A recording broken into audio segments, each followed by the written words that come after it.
Over the last few years, the Nintendo GameCube has been the 6th gen console that's received a reappraisal as a little wonder with a brilliant experimental library that deserves more love. But man, I'm still waiting for the day that the OG Xbox gets its day. Honestly, there was a new game released on Microsoft Alphabetical Rectangle that was doing something new or just a bit weird every week, but nobody recognises it. Is it because the brand is doing so poorly at the minute? Is it because the 360 was so much more successful? Yeah, it's a strange one, because I think it really is an untapped well, as Microsoft really were willing to try just a lot of different stuff and see what worked, and it all didn't. I'd love to dive into this console more in the future, but for now, here's just a handful of games from the OG Xbox you've probably never heard of. And hey, the prices for these aren't too brutal either.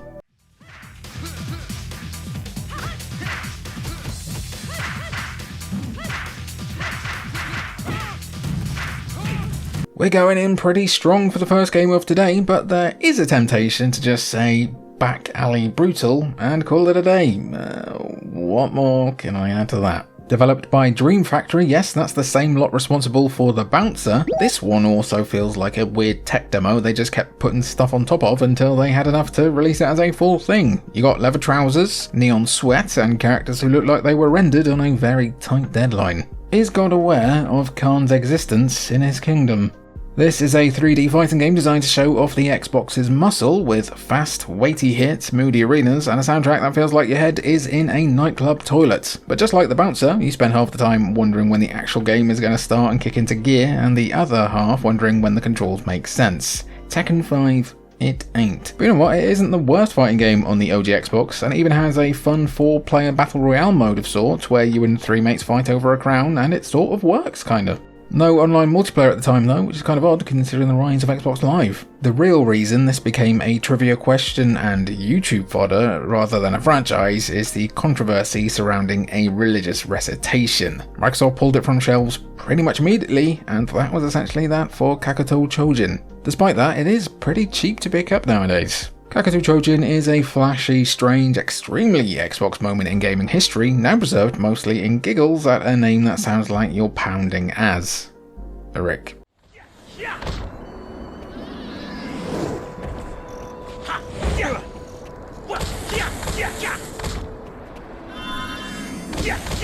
Nope, nothing to do with Bridge to Terabithia. I can't live through that again. I won't. Azuric Rise of Parathia set out to be Xbox's big fantasy thing before realising halfway through development that didn't actually know what that meant. Even James Cameron knew to do more than just blowing yourself. You play as Azuric, a stoic guardian with all the charisma of a loading bar wandering a vast elemental world that looks impressive until you try interacting with any of it. You can't, because it is quite empty.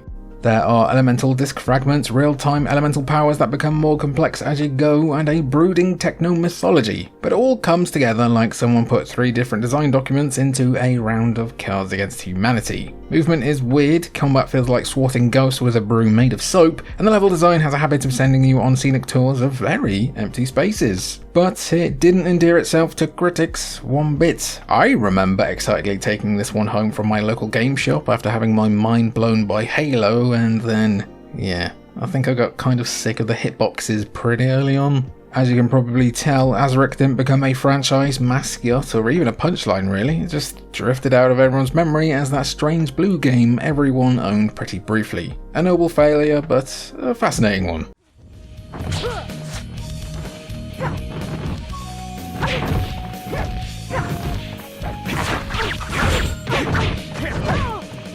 Iron Phoenix is one of the OG Xbox's great what were they cooking kind of experiments. Trouble is, it's not very edible. It is a melee-focused multiplayer arena brawler released in 2005, just in time for nobody to be playing it. The pitch, let's make a medieval multiplayer Power Stone, but only for North America, and also a bit crap. Now to be fair, it was actually pretty bold for its day. There were big maps, third-person martial arts combat, selectable weapon styles, and online team battles where 20 people were supposed to sprint at each other with swords and hope the netcode didn't explode. The single-player campaign is basically a training montage stapled onto a mythology about magical weapons, but let's be honest, this thing lived or died by Xbox Live, and Xbox Live looked the other way. Servers emptied almost immediately, or probably never even got full, leaving behind a game built entirely around fighting strangers who never logged in. Still, there is a weird charm to it, especially as it was kinda novel to see Sega publishing games on other consoles still, especially exclusively to the console that basically replaced them in the industry.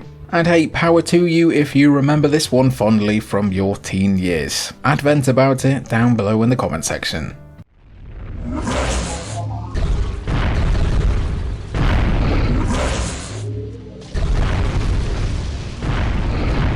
You guys know Advent Rising, right? The sci-fi epic pitched as the opening chapter of a multimedia trilogy complete with novels and comics that also just had Jack Black star in a movie about it. I'm lying about that last bit, but don't tempt him. Don't tempt him, apparently he needs the work. It had big names like Orson Scott Card attached, sweeping orchestral music from, Tommy Tallarico, telekinetic powers, and a script that generally thought it was ushering in a new era for the medium. In fairness, it will swing for the stars, or well, rings, but it's basically the Unknown Nine awakening of its day. Yeah, exactly.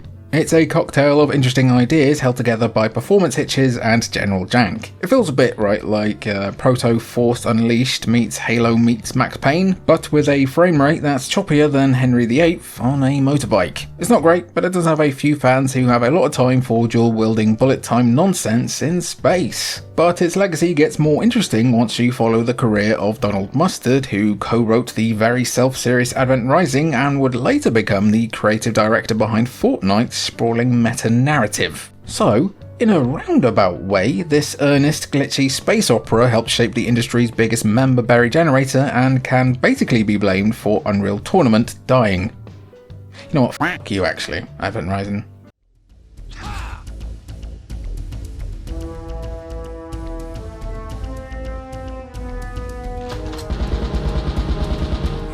Friends, we have not found a good OG Xbox game yet, have we? Well, let me tell you, that is not about to change. Metal Dungeon, though, might be the strangest attempt at a dungeon crawler any console has ever hosted. How many players in 2002 were crying out for a first-person, turn-based, procedurally generated sci-fi roguelike set in a world of magi technology? Exactly. Yet here it is, a bleak maze of steel corridors, looping floors, and enemies that look like they escaped from an early Event Horizon CGI editing session. You command a squad of engineered soldiers through an underground lab, battling biohazards while hoarding loot with names that vanish from your memory the second you pick them up. You tell your little guys what to do, they do all the fighting themselves, and you try not to wander off and eat a few slices of toast. Combat is so slow, and the environments blur together after a little bit. But if you enjoy poking around in forgotten corners of the Xbox catalogue, Metal Dungeon isn't too bad. I think probably its biggest sin is that it ultimately wastes what is a pretty cool idea, but could be an okay thing to zone out with. It's not an essential game, well, it's a pretty okay RPG, but it still feels like a little curio worth fiddling around with.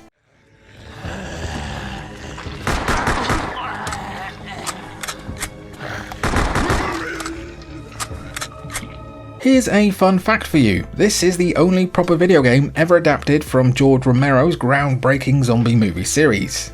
Ever. It was also exclusive to America and is just a reskin of another game. It's also very shit. Land of the Dead Road to Fiddler's Green didn't start life as a licensed tie-in at all, you see. It began as Day of the Zombie, a budget FPS from the same developer, Brainbox. When the Land of the Dead film needed a quick promotional game, someone simply stapled Romero branding onto it and called it a day. Think of it as a zombie-themed coat of paint slapped over a project that was already wobbling on its quickly decomposing knees. What you get is a clunky boilerplate shooter where every barn, field and corridor looks copied from a starter asset pack you'd get on Humble Bundle. The zombies hobble along like they're trying to pass whatever body part they've just eaten, the AI is basically non-existent, and the gunplay feels like half a step above the Flash game for Dawn of the Dead that only I remember. So many IT lessons wasted on that game. You might have fond memories of it as a kid, but for me, this is simply a bad game and a bit of a waste. A Romero tie-in deserved far better than this. We did come somewhat close to another Romero game by the name of City of the Dead though, which was described as Burnout with zombies and also had help from American McGee and Tom Savini. Gotta hand it to them. That could have been cool.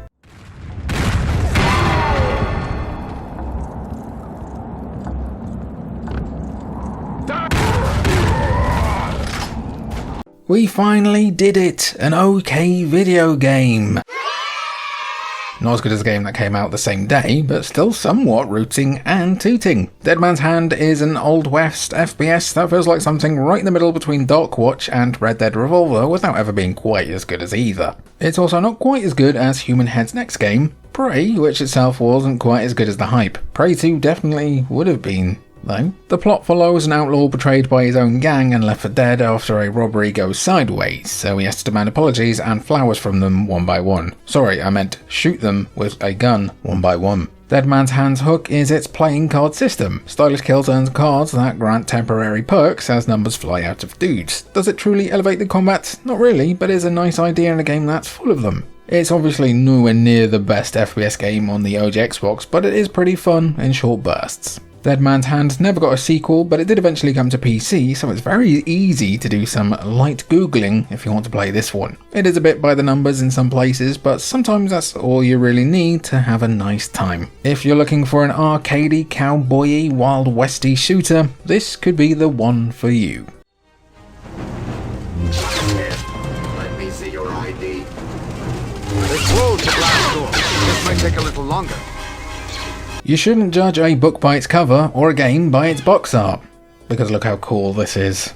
The actual game itself is, it's alright. About as well as you can expect a PC game shunted over to the Xbox by George Lucas himself at the last minute could be, I guess. You play as a younger, uniquely Fridge-like Obi-Wan during the Episode 1 era, swinging a lightsaber with the right stick like you're trying to fan away a wasp. Honestly, I kind of miss right stick swinging with melee weapons in games sometimes. It could be fun, it could be fun. Story-wise, this loosely retells Obi-Wan's pre-Episode 1 escapades before tying back into the movie itself and that climactic final battle. It's a shame then that Darth Maul has basically the same move as every other enemy in the game. Level design is often just a long corridor and the enemy AI tends to be a bit all over the shop. It's a game that feels kind of stuck between generations, if you get what I mean, with fun bullet time stuff but also tank controls. What? Star Wars Obi-Wan is another game that you probably still love if you played it when you were young. Just make sure you keep those memories in the past where they can't hurt you.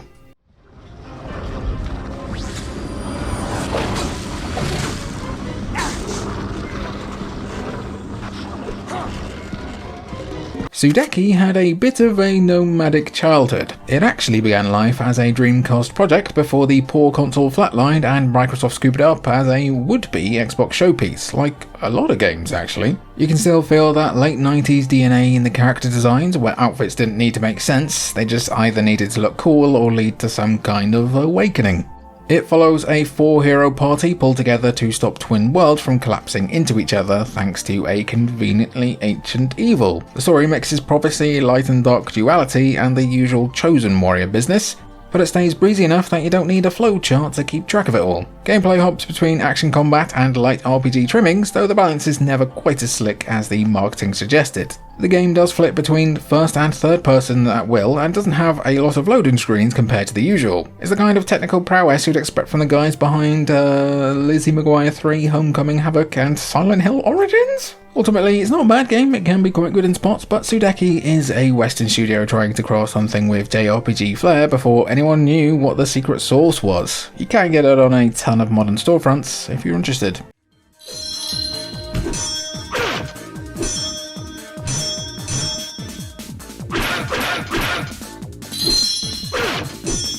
A lot of the Xbox games we've looked at today have been bad, which is not good. But what is good is just seeing the weird games Microsoft commissioned that took mental swings and would never get made today. Sometimes you gotta break 150 eggs to make a decent omelette, Kabuki Warriors is what you get when all those eggs fall on the floor though, and someone stirs the yolks with a shoe. A crock maybe, because it's got the holes in, could be kind of a makeshift whisk. What do you think? Makeshift whisk crock? Anyway, this early Xbox fighter drops you into travelling kabuki troops who settle artistic disputes by thwacking each other with wooden swords on tiny stages. The mechanics boil down to mashing attack until someone falls over, and the strategy mostly involves hoping your character doesn't randomly decide to stop blocking for the day. The presentation is equally baffling and bad, with stilted animations and character models that look like they're still rendering. Kabuki Warriors has a reputation for being one of the console's worst, and it's the first game that Edge magazine ever gave a 1 out of 10. It is very obvious that someone thought this out very quickly to get something out on Microsoft's new console, as it's just such a terrible game. It's barely even a fighting game, really.